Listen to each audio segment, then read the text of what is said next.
السلام علیکم ناظرین، کیسے ہیں آپ سبھی لوگ؟ Welcome back to my YouTube channel life with Hamid میں خوش آمدید۔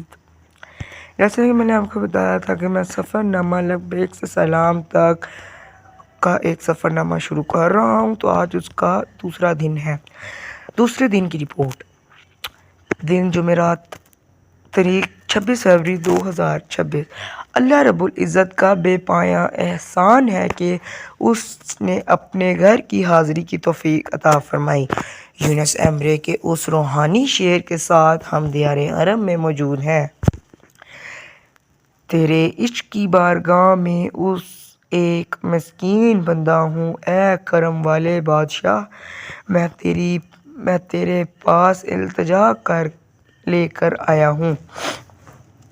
سفر اور قیام کے احوال۔ سحری اور فجر۔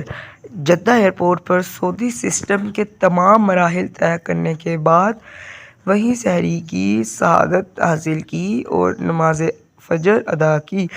ہوٹل آمد۔ ایئرپورٹ سے مکہ مکرمہ پہنچ کر اپنے ہوٹل میں قیام کیا اور کچھ دیر آرام کیا۔ حرم کی حاضری۔ ظہر کی اذان سے پہلے ہی حرم پاک پہنچنے کی سعادت نصیب ہوئی۔ ارکان عمرہ۔ نماز ظہر کی ادائیگی کے بعد عمرہ کے ارکان، طواف، سعی اور نوافل پورے کیے۔ طواف کے دوران ہر چکر کی مصنون دعائیں ترجمہ کے ساتھ تلاوت کی۔ قیام حرم۔ ظہر، عصر، مغرب اور عشاء کے بعد تراویح کی برکات سمیٹ کر خیر و عافیت کے ساتھ واپس ہوٹل پہنچ گئے۔ طواف کے دوران کی مناجات۔ پہلا چکر: اے اللہ، میں تیرے ہی نام سے شروع کرتا ہوں اور تیری کتاب کی تصدیق کرتا ہوں۔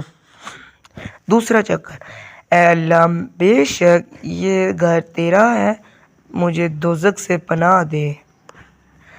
تیسرا چکر: اے اللہ، میں تجھ سے شک، شرک اور برے اخلاق سے پناہ مانگتا ہوں۔